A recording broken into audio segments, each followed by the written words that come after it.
Hello students, last lecture में हम लोगों ने बात किया था रेस्पिरेटरी सिस्टम के बारे में, जिसमें हम लोगों ने देखा था कि ह्यूमन रेस्पिरेशन कैसे होता है और कौन कौन से ऑर्गन्स हैं जो ह्यूमन रेस्पिरेशन में हेल्प करते हैं, यानी कंप्लीट रेस्पिरेटरी सिस्टम के बारे में हम लोगों ने बात किया था।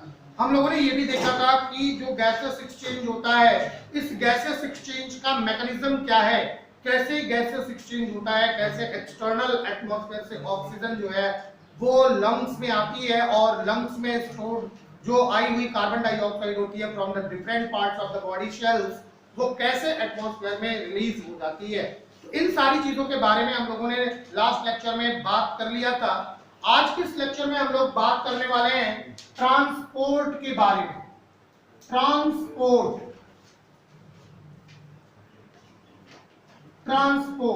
तो ट्रांसपोर्ट क्या होता है और ट्रांसपोर्ट कैसे एक लाइफ प्रोसेस है, ट्रांसपोर्ट के दौरान कौन कौन सी चीजें होती हैं, ये सारी चीजें हम लोग आज के इस लेक्चर में जानेंगे। और हम लोग ये भी जानेंगे कि ट्रांसपोर्ट जो है वो जिस सिस्टम के द्वारा होता है उसको ट्रांसपोर्टिंग सिस्टम कहते हैं। तो प्लांट्स के अंदर ट्रांसपोर्टिंग सिस्टम्स क्या है और एनिमल्स के अंदर जो है वो ट्रांसपोर्टिंग सिस्टम क्या है, एनिमल्स के अंदर जो है वो ट्रांसपोर्ट कैसे होता है। लेकिन इससे पहले हम लोग ये जाने कि ट्रांसपोर्ट का मतलब क्या है और ट्रांसपोर्ट या ट्रांसपोर्ट का जो प्रोसेस है ये आवश्यक क्या है, क्यों है किसी भी ऑर्गेनिज्म के लिए, चाहे वो प्लांट्स हो या फिर एनिमल्स हो। तो ट्रांसपोर्टेशन की आवश्यकता क्यों होती है? तो हम लोग जानते हैं कि ट्रांसपोर्ट का मतलब होता है कि to carry the substance from one place to other, एक जगह से दूसरी जगह तक किसी भी वस्तु को ले जाने को ही हम लोग क्या कहते हैं, ट्रांसपोर्टेशन कहते हैं या ट्रांसपोर्ट कहते हैं। तो प्लांट्स बॉडी हो या एनिमल बॉडी हो, इन सभी के अंदर यानी प्रत्येक ऑर्गेनिज्म के अंदर कुछ ऐसे सब्सटेंसेस हैं जो बनते कहीं और हैं लेकिन उनका यूज जो है वो कहीं और होता है। तो उस सब्सटेंस को यूज होने के लिए, उस स्थान तक जाने के लिए जहां पे उसका यूज है, एक वेल डिफाइंड सिस्टम जो है वो फंक्शनल होता है, वो काम करता है और इसी को हम लोग ट्रांसपोर्ट सिस्टम कहते हैं। तो ट्रांसपोर्ट सिस्टम इसलिए आवश्यक है ताकि कोई भी सब्सटेंस जो एक जगह पे बन रहा है वो दूसरी जगह तक पहुंच जाए ताकि उसका वहां पे यूटिलाइजेशन हो सके। जैसे एग्जांपल ले लें कि प्लांट्स की बात करें अगर, तो प्लांट्स में फूड फॉर्मेशन जो है वो लीव्स में होता है, but the food formed by the leaves are used up by all the cells from different parts of the plant। लेकिन जो भोजन पत्तियों में बनता है वो पौधे के भिन्न भिन्न हिस्सों में पाए जाने वाली शेल्स में होता है, उसका यूज होता है, यानी उसका ऑक्सीडेशन होता है रेस्पिरेशन के थ्रू और वहां एनर्जी प्रोड्यूस होती है। इसके अतिरिक्त जो कुछ ऐसा भोज्य पदार्थ होता है जिसको प्लांट्स जो है वो एनर्जी में कन्वर्ट नहीं करता है, उसकी आवश्यकता नहीं होती है, तो वो भोज्य पदार्थ जो है वो स्टोर्ड हो जाता है। तो पत्ते से डिफरेंट पार्ट तक जो फूड पहुंचता है, तो जिस सिस्टम के द्वारा पहुंचता है उसी को ट्रांसपोर्ट सिस्टम कहते हैं। बिल्कुल इसी तरह से plant roots absorb water from the soil. Plant roots जो होती हैं वो वाटर को एब्जॉर्ब करती हैं, इसके साथ साथ वाटर में डिसॉल्व मिनरल्स भी जो होते हैं वो प्लांट रूट्स के द्वारा एब्जॉर्ब किए जाते हैं। तो अभी ये मिनरल्स और ये एब्जॉर्ब वाटर जो है वो प्लांट्स के डिफरेंट पार्ट्स के द्वारा यूज किया जाता है, इनका यूज हर प्रकार की शेल्स में होता है। तो अभी रूट के द्वारा एब्जॉर्ब मिनरल्स और वाटर्स जो है वो प्लांट के भिन्न भिन्न हिस्सों में जिस सिस्टम के द्वारा पहुंचता है उसी को हम लोग ट्रांसपोर्ट सिस्टम कहते हैं। ह्यूमन बीइंग्स में भी ऐसा ही होता है, या जितने भी ऐसे एनिमल्स हैं जो मल्टीसेलुलर एनिमल्स हैं उन सबके अंदर जो है वो एक ट्रांसपोर्टिंग सिस्टम पाया जाता है। कैसे? ह्यूमन बीइंग्स में अगर देखें तो बहुत सारी ऐसी ग्लैंड्स होती हैं जो डक्टलेस होती हैं, वो डक्टलेस ग्लैंड्स होती है जिनको एंडोक्राइन ग्लैंड्स कहते हैं, और ये एंडोक्राइन ग्लैंड्स जो हैं वो एक विशेष प्रकार के केमिकल्स को सीक्रेट करती हैं जिनको हार्मोन्स कहते हैं। अब हार्मोन्स निकाले कहीं और जाते हैं और इनका फंक्शनल एरिया, फंक्शनल रीजन कहीं और होता है, काम कहीं और करते हैं।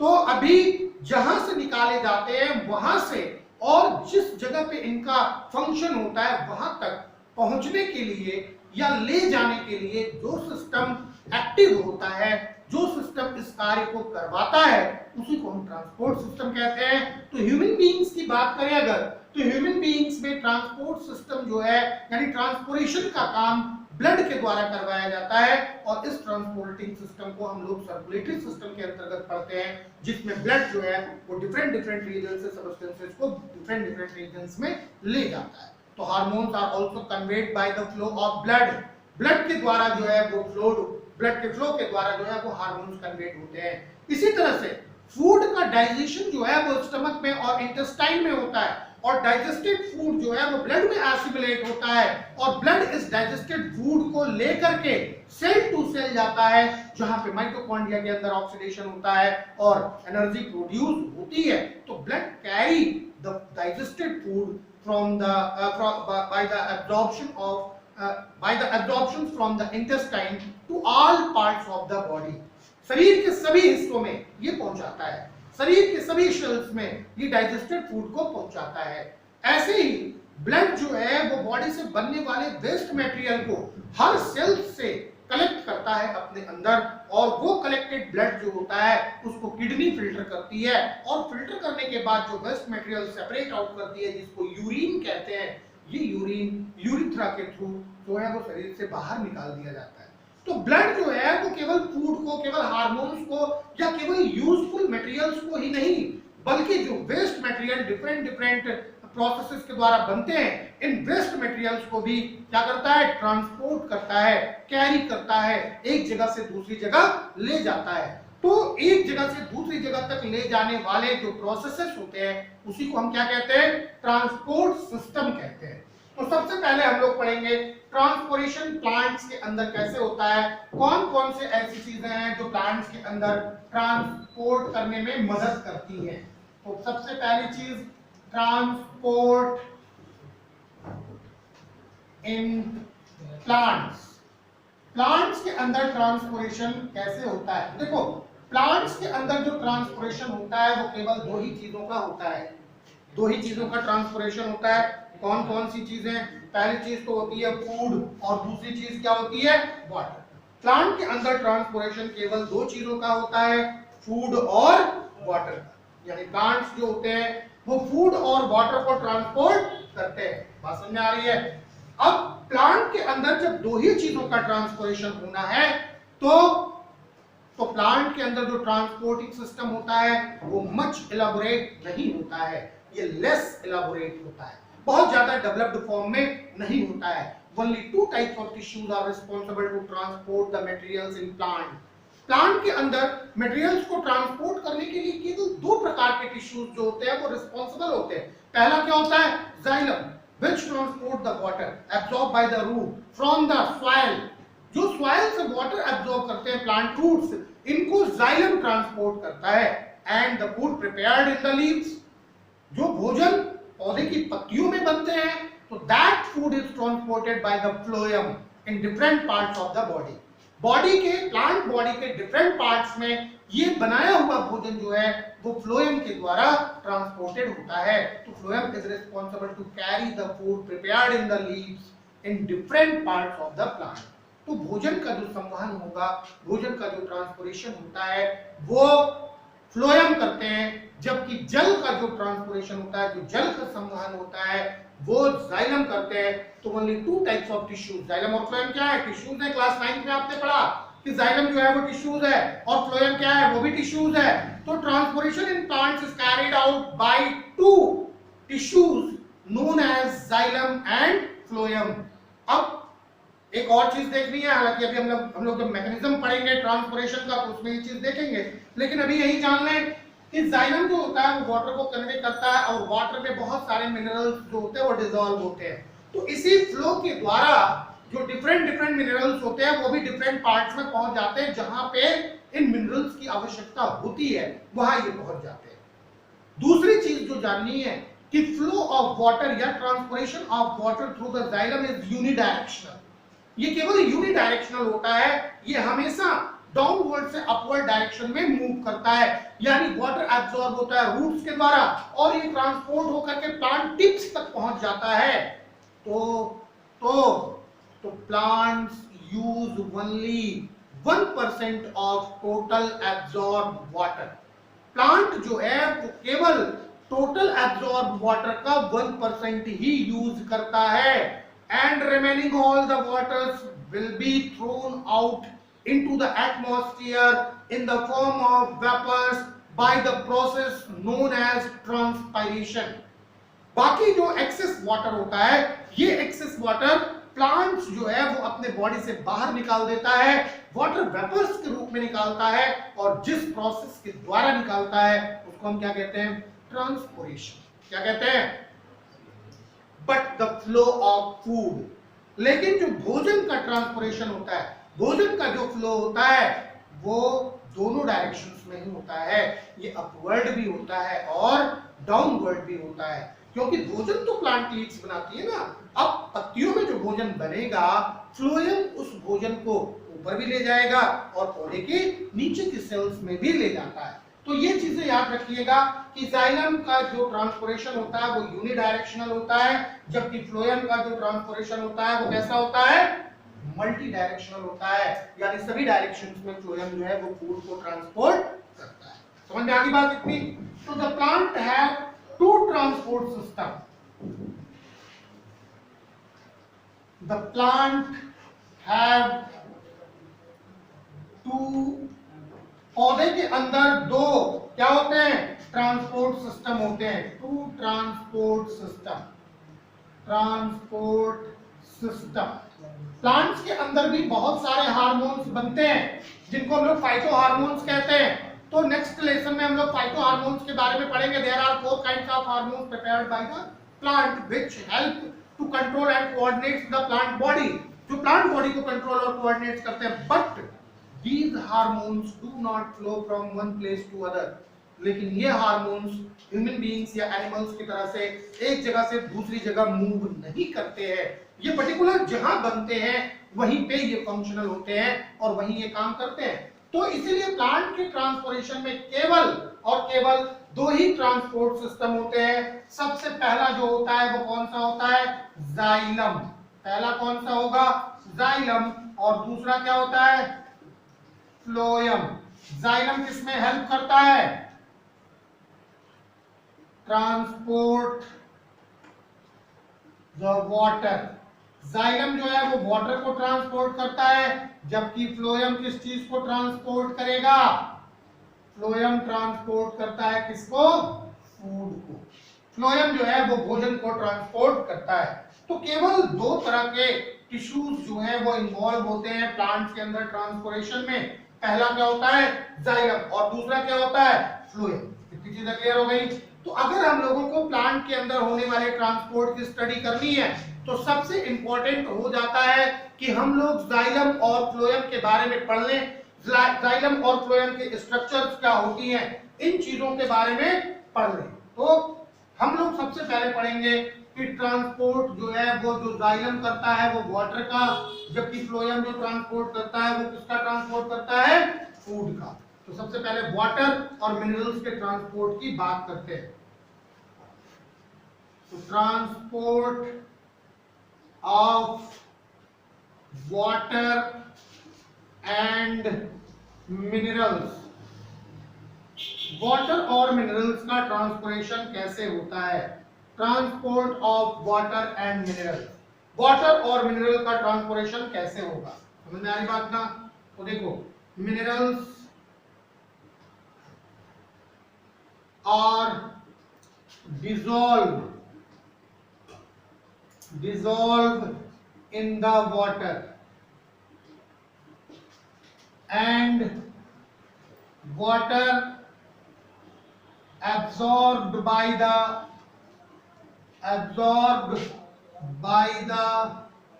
roots of a plant. ये वाटर जो है पौधे के रूट्स के द्वारा क्या किए जाते हैं? एब्सॉर्ब किए जाते हैं। मिनरल्स जो है वो वाटर में डिसॉल्व होते हैं और water absorb by the roots of the plant. तो दिस एब्सॉर्ब्ड वाटर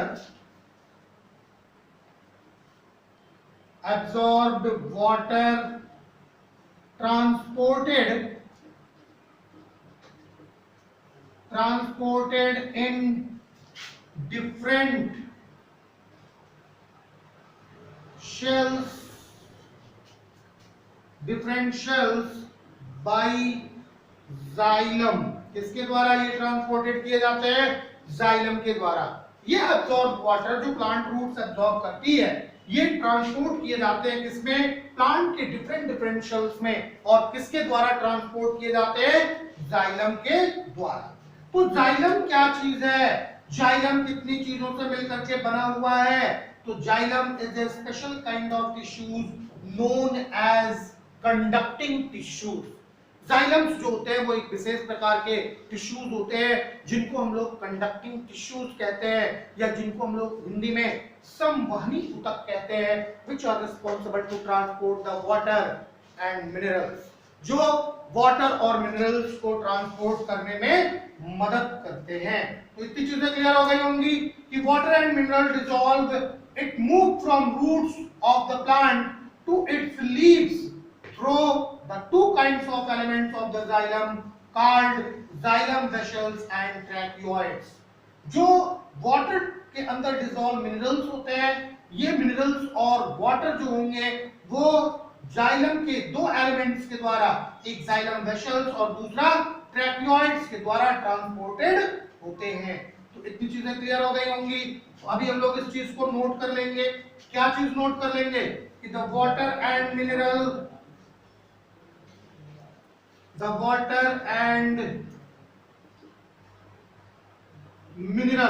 वाटर और मिनरल जो है डिसॉल्व इन इट। किसमें डिसॉल्व होगा? ये वाटर में। Move from root of the plant, move from root of the plant, जो प्लांट के रूट से कहां तक जाता है? टू द लीव्स, पत्तियों तक जाता है। किसके द्वारा? तो थ्रू द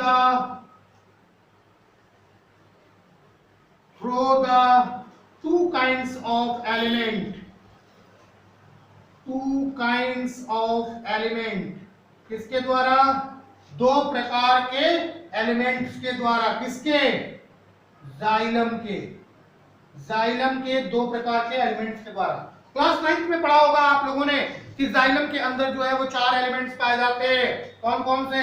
जाइलम वेसल्स होती है, ट्रैकियोइड्स होती है, जाइलम पैरेन्काइमा और जाइलम स्क्लेरेन्काइमा। ये चार एलिमेंट्स पाए जाते हैं। तो ट्रांसपोर्टेशन में केवल दो एलिमेंट्स जो है वो जाइलम के फंक्शनल होते हैं। और वो कौन कौन से होते हैं? वो कौन कौन से होंगे? Xylem vessels and second one is tracheids, xylem vessels or tracheids। तो xylem vessels and tracheids are responsible to transport the water and dissolved minerals। तो अभी हम लोग बात करेंगे xylem vessels के बारे में कि xylem vessels जो है वो कैसी होती है और ये कैसे वाटर को जिसमें मिनरल्स डिसॉल्व हैं कैसे ट्रांसपोर्ट करती है। तो डालें इसको।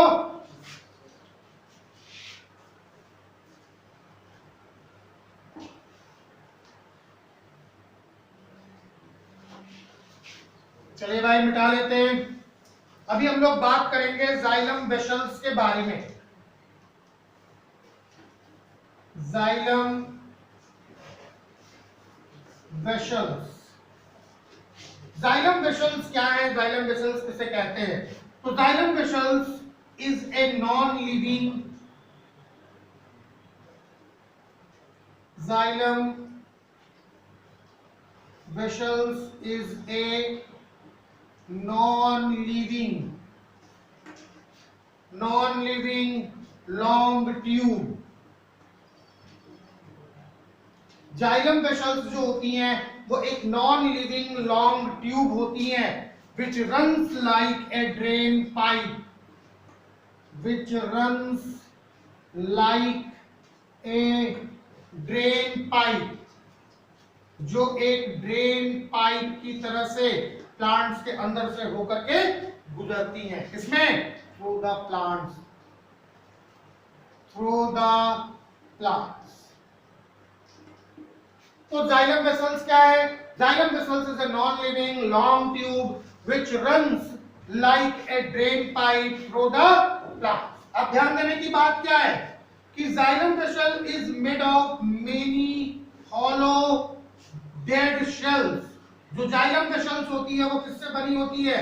बहुत सारे खोखली, हॉलो मतलब खोखली, जो जाइलम वेसल्स होती है वो बहुत सारी खोखली डेड शेल से बनी होती है, जिसको हम लोग क्या कहते हैं? वेसल एलिमेंट्स कहते हैं. और ये इंड टू इंड जो है वो ज्वाइंट होती है. तो देखो किस तरह से होती है, इस तरह से.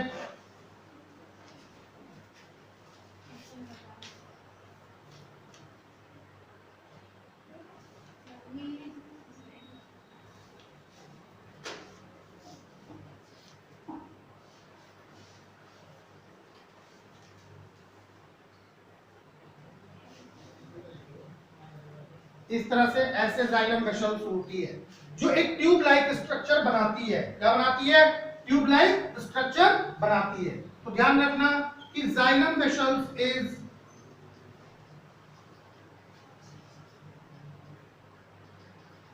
जाइलम वेसल्स इज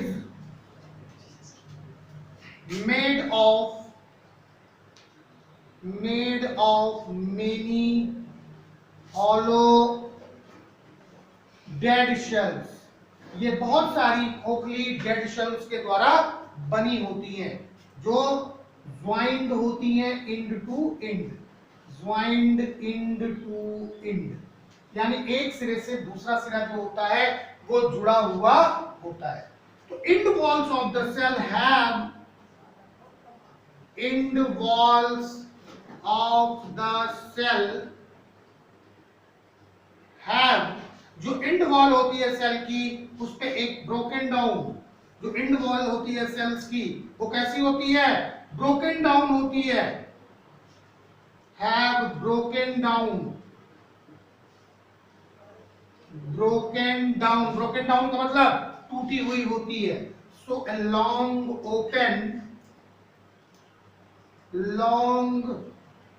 ओपन एक long open tube is form. Tube is form. ध्यान देने की बात है यहाँ पे कि जो इंड वॉल्स होती है सेल की ये खुली हुई होती है या टूटी हुई होती है नीचे की तरफ, जिससे कि एक लॉन्ग ओपन ट्यूब का फॉर्मेशन होता है. यानी एक लंबी सी ट्यूब बनती है जो खुली हुई होती है. It runs from the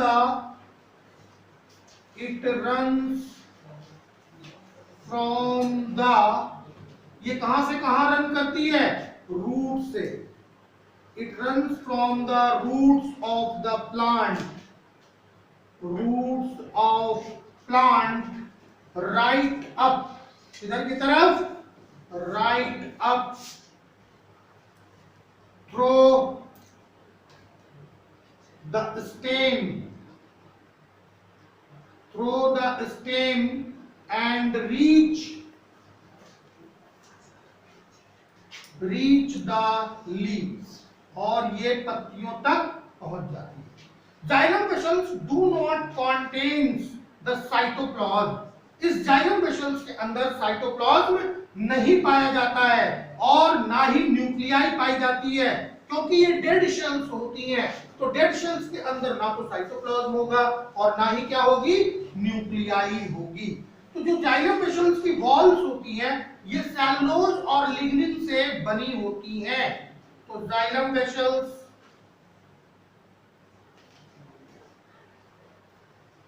do not contain cytoplasm, do not contain cytoplasm and nuclei. इनके अंदर साइटोप्लाज्म और न्यूक्लियाई नहीं पाया जाता है. And its walls are made of cellulose and lignin. इसकी जो दीवारें होती हैं वो सेलुलोज और लिग्निन से बनी होती हैं. लिग्निन क्या है? लिग्निन एक बहुत ही हार्ड और स्ट्रॉन्ग सब्सटेंसेस होता है। लिग्निन बहुत ही हार्ड और स्ट्रॉन्ग सब्सटेंसेस होता है which work like a glue, जो एक गोंद की तरह से काम करता है। तो जाइलम वेसल्स के अंदर ना तो साइटोप्लाज्म होता है और ना ही न्यूक्लियाई होती है। इसकी दीवारें जो होती हैं वो सेलुलोज और लिग्निन से बनी होती हैं, और लिग्निन एक बहुत ही हार्ड सब्सटेंसेस है, स्ट्रॉन्ग सब्सटेंसेस है, इसलिए जाइलम वेसल्स को स्ट्रेंथ भी इसी लिग्निन से ही मिलता है।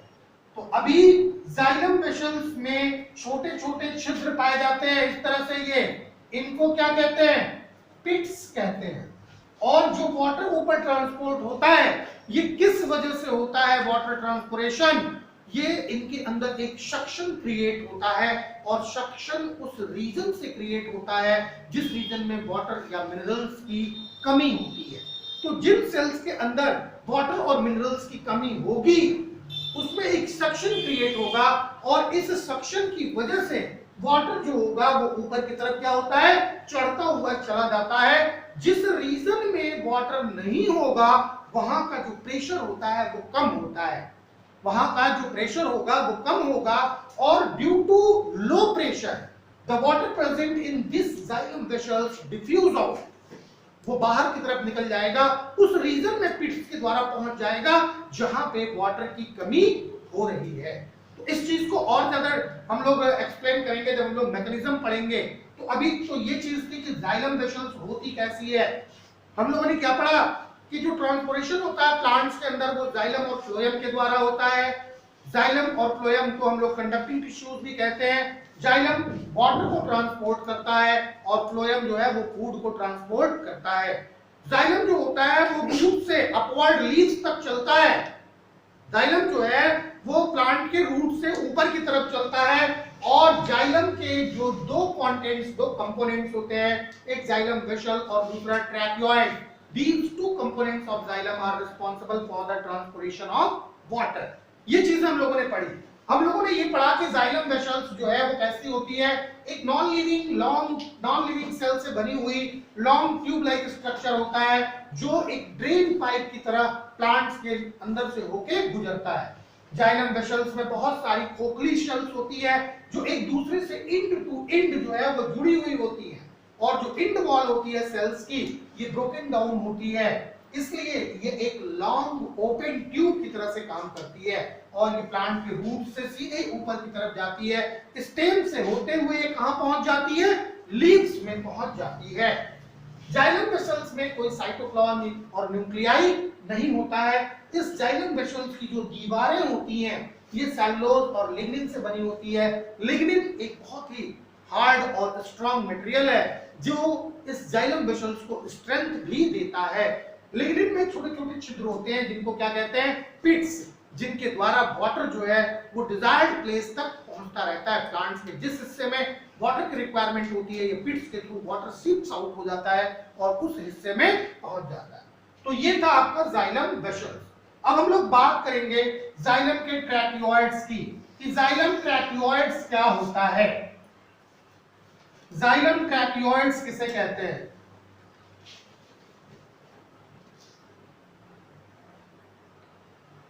जाइलम ट्रैक्योइड्स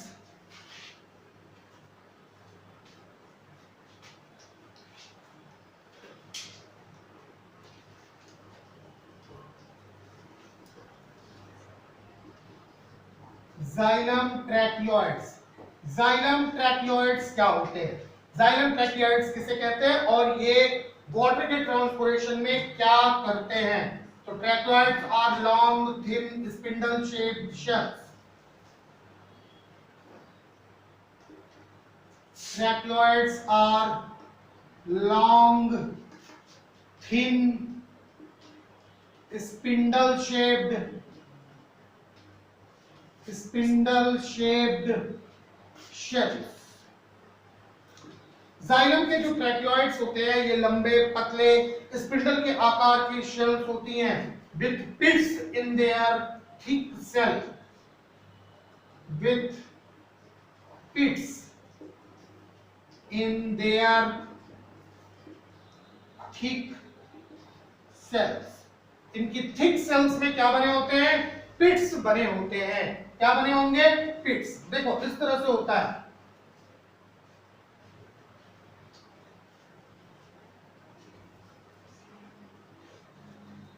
ये ट्रैकियोइड्स जो होते हैं वो इस तरह से होते हैं और इनका जो थिक रीजन होता है, इस थिक रीजन में छोटे छोटे छिद्र पाए जाते हैं और इन छोटे छोटे छिद्र को क्या कहते हैं? पिट्स कहते हैं। ये इस तरह से छिद्र पाए जाते हैं थिक रीजन में, इन्हीं को क्या कहेंगे? पिट्स कहते हैं। क्या कहते हैं? पिट्स। तो ये पिट्स है और ये क्या चीज है? ट्रैकियोइड्स।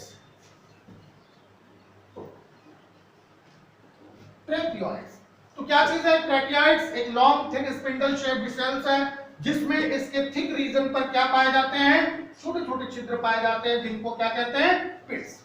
वाटर जो फ्लो करता है वो इसी छिद्र के द्वारा बाहर निकलता है। ध्यान रखना कि ट्रैकियोइड्स के जो दोनों सिरे होते हैं ये क्लोज्ड होते हैं। ट्रैकियोइड्स जो है वो ट्यूब लाइक स्ट्रक्चर नहीं होती है, इसके दोनों सिरे कैसे होते हैं? क्लोज्ड होते हैं। तो वाटर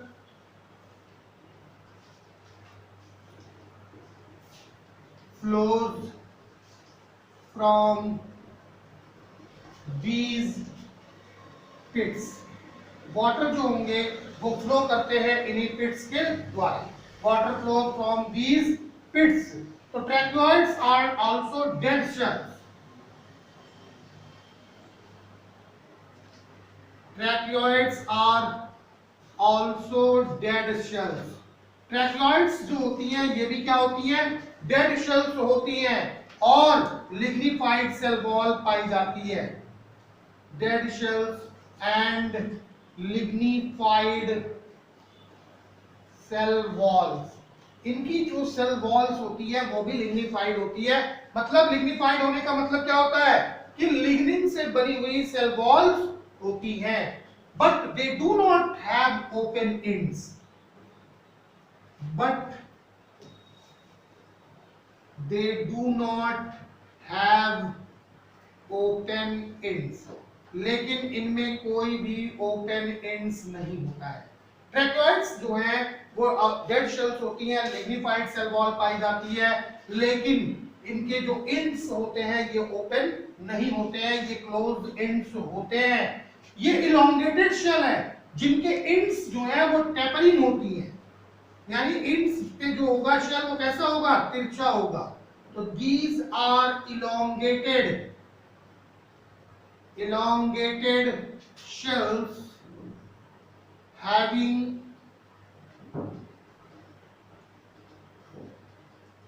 tapering ends, जिनका दोनों आखिरी सिरा जो होता है वो थोड़ा तिरछा होता है, टेपरिंग एंड्स होते हैं। Even though their cells are not completely open, even though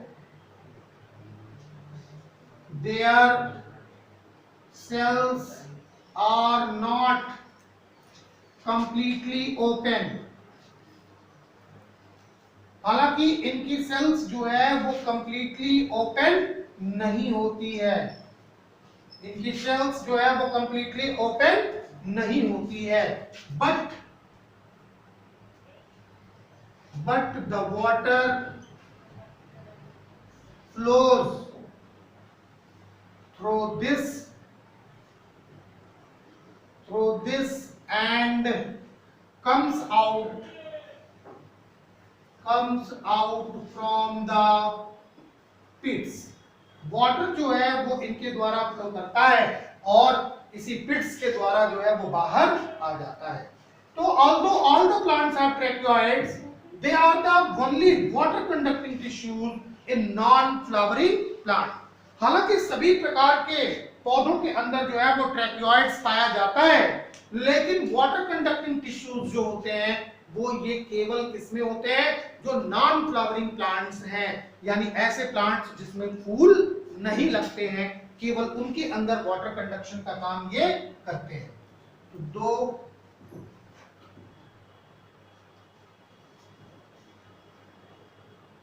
tracheids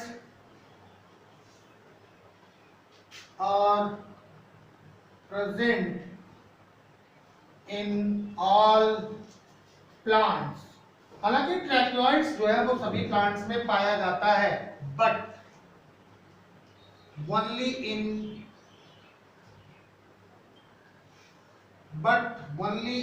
non-flowering plants, non-flowering plants, केवल जो है वो किसके अंदर, नॉन फ्लावरिंग प्लांट्स में, only in non flowering plants, these are water conducting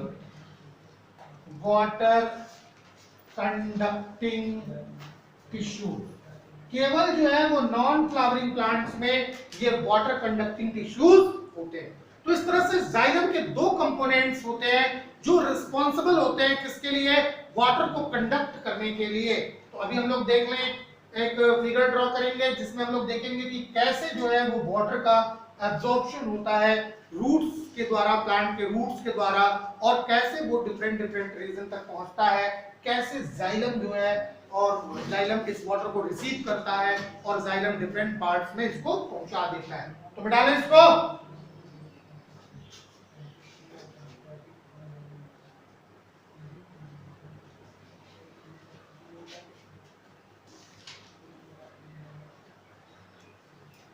चलिए देखते हैं mechanism of transport of water. Mechanism of transport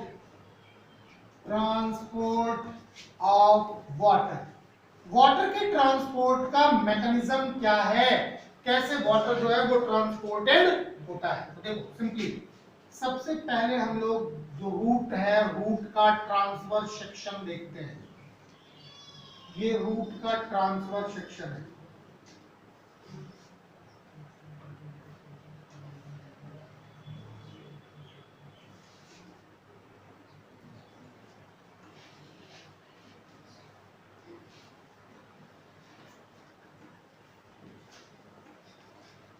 सबसे आउटर लेयर जिसको हम लोग क्या कहते हैं, एपिडर्मिस। सबसे आउटर लेयर जिसको क्या कहेंगे, एपिडर्मिस। ये एपिडर्मिस में बहुत सारी जगहों पे कुछ फिंगर लाइक या हेयर लाइक आउटग्रोथ्स पाए जाते हैं जिनको रूट हेयर्स कहते हैं। ये रूट हेयर्स इस तरह से पाए जाते हैं।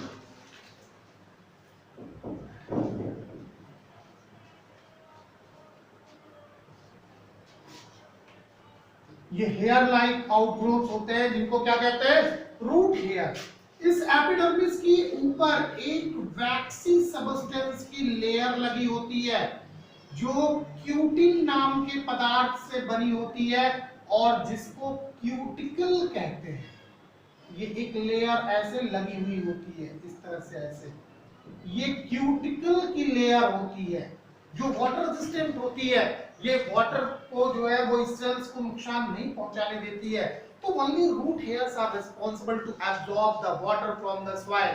ध्यान रखना कि जो ये रूट हेयर्स होते हैं वो सॉइल के पार्टिकल्स में जो बाइंडेड वाटर होता है, क्या होता है, बाइंडेड वाटर होता है, उसी वाटर को एब्जॉर्ब करते हैं, ना कि अन्य सभी वाटर को। ये केवल जो सॉइल के पार्टिकल्स के बीच बीच में जो पानी होते हैं जिसको हम लोग क्या कहते हैं, कैपिलरी वाटर, ये कैपिलरी वाटर को क्या करते हैं, एब्जॉर्ब करते हैं। सॉइल के पार्टिकल्स में ये रूट हेयर्स जाते हैं और वहां से वाटर को क्या करेंगे, एब्जॉर्ब। जैसे ही इन्होंने वाटर को एब्जॉर्ब किया तो इस एपिडर्मिस के नीचे एक और सेल्स की लेयर पाई जाती है जो एक जैसी सेल्स होती है और ये कई लेयर्स में होती हैं, कई लेयर्स में ये बनी होती है जिनको हम लोग क्या कहते हैं, कॉर्टेक्स कहते हैं। ये कॉर्टेक्स सेल्स होती हैं इस तरह से, ऐसे ये कॉर्टेक्स होगी, ऐसे कॉर्टेक्स होगी। अब कॉर्टेक्स में ये रूट हेयर्स के द्वारा एब्जॉर्ब वाटर जो है वो कॉर्टेक्स में आता है इस तरह से, ऐसे ये कॉर्टेक्स सेल्स होंगी। अभी इसी कॉर्टेक्स सेल्स के नीचे एक और लेयर आती है सेल्स की इस तरह से, ऐसे डबल लेयर्ड, जिनको एंडोडर्मिस कहते हैं। क्या कहते हैं इसको, एंडोडर्मिस। ये ऐसे सेल्स होंगी एंडोडर्मिस,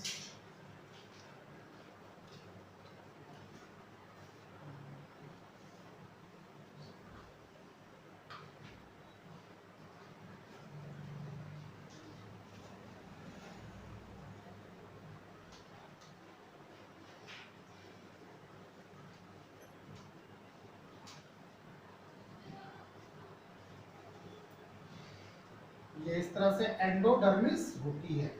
अभी एंडोडर्मिस के अंदर क्या होता है, यहां पे अगर देखें तो इस तरह से ऐसे सेल्स पाई जाती हैं, ऐसे ये ऐसे सेल्स पाई जाती हैं और ये सेल्स ऐसे होती है, ये ऐसे, और इस तरह से एक सेल्स ऐसे होगी। फिर इस साइड में देखें तो इस तरह से ऐसे सेल्स पाई जाती हैं। तो ध्यान देने की बात है, यही जाइलम है। अभी बाकी का जो स्पेस होता है वो तमाम तरह की सेल से ये कंप्लीटली फिलअप होता है। ये जो सेल्स होती हैं जिनसे कि ये कंप्लीटली क्या होता है, फिलअप होता है, इसको हम लोग पिथ कहते हैं। ये पिथ है, पिथ। और ये क्या है, फ्लोएम। फ्लोएम ये क्या चीज है, एंडोडर्मिस। एंडोडर्मिस ये क्या चीज है, रूट कॉर्टेक्स। ये क्या है, एपिडर्मिस। एपिडर्मिस। और ये क्या चीज है, रूट हेयर्स। और इसके ऊपर क्यूटिकल लेयर। ये क्यूटिकल की लेयर होती है जो क्यूटिन नाम के सब्सटेंस से बनी होती है। तो देखो वाटर क्या होता है, इस रूट हेयर्स के द्वारा एब्जॉर्ब होता है, और एब्जॉर्ब वाटर जो होगा वो इस कॉर्टेक्स में आएगा। कॉर्टेक्स के थ्रू सीधे कहां पहुंचेगा, एंडोडर्मिस, और एंडोडर्मिस से सीधे किस में आ जाता है, जाइलम में। अब ये जाइलम जो है वो प्लांट के डिफरेंट पार्ट्स तक वाटर को क्या करेगा, डिस्ट्रीब्यूट कर देता है। तो इस तरह से कंप्लीटली वाटर जो है, जो रूट्स के द्वारा एब्जॉर्ब किया जाता है, वो different parts of the plant पहुंच जाता है। तो इस चीज को बहुत ज्यादा एक्सप्लेन करने की जरूरत नहीं है, बहुत लंबा हो जाएगा। आप इसको ऐसे ही समझ लीजिए कि वाटर जो है वो सॉइल के पार्टिकल्स के अंदर जो फंसा हुआ होता है, जिससे सॉइल पार्टिकल से बाइंडेड होता है, वहां से वाटर जो है वो इन रूट हेयर्स के द्वारा एब्जॉर्ब करता है। रूट हेयर्स इसको एपिडर्मिस में देता है, एपिडर्मिस से जो है वो किस में आएगा, कॉर्टेक्स में, कॉर्टेक्स से एंडोडर्मिस, और वहां से ये जाइलम तक पहुंच जाता है, और जाइलम के थ्रू ये वाटर जो है वो different parts of the plant पहुंचा दिया जाता है। तो इस तरह से वाटर जो है वो एब्जॉर्ब होता है, किससे, रूट से, रूट के हेयर्स के द्वारा एब्जॉर्ब किया जाता है, लेकिन ये ट्रांसपोर्टेड किया जाता है कहां, जाइलम के द्वारा प्लांट्स के डिफरेंट पार्ट में। अब जो वाटर शक किया जाता है वो किसके द्वारा शक किया जाता है, जाइलम के वेसल्स के द्वारा। वाटर जो है वो जाइलम के वेसल्स के द्वारा शक किया जाता है, और ये वाटर जो है वो जाइलम वेसल्स उसको कहां पहुंचा देती है, different parts of the plant. तो water sucked up by the xylem vessels। Water जो है वो जाइलम वेसल्स के द्वारा शक किया जाता है, और इस तरह से ये जो जाइलम वेसल्स होंगी वो वाटर को ट्रांसपोर्ट कर देती हैं ऊपर की तरफ। तो जाइलम वेसल्स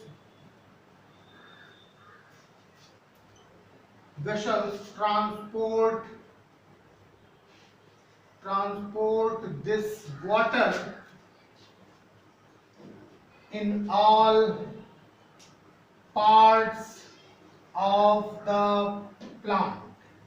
जो जाइलम वेसल्स होती हैं इस वाटर को ट्रांसपोर्ट कर देती हैं पौधे के अन्य सभी हिस्से में।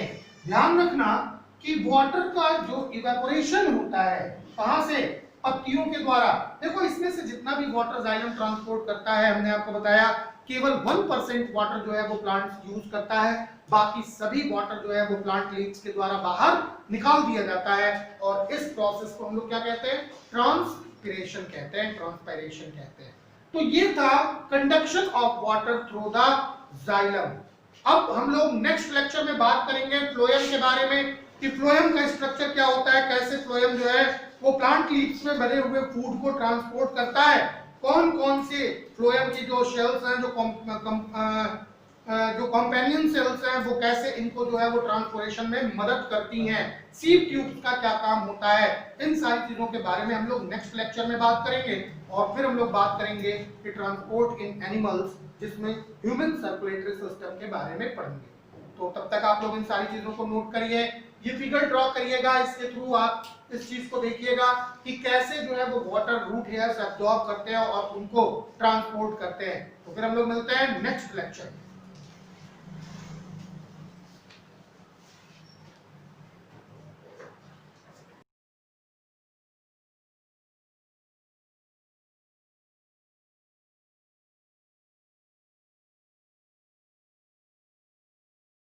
तेरी कूलनेस का स्वैग कहीं लो ना हो जाए, तेरी लाइफ की स्पीड कहीं स्लो ना हो जाए, तेरी कूलनेस का स्वैग कहीं लो ना हो जाए, तेरी लाइफ की स्पीड कहीं स्लो ना हो जाए। जरा ध्यान से सुनो ना, फिर बाद में ना रोना,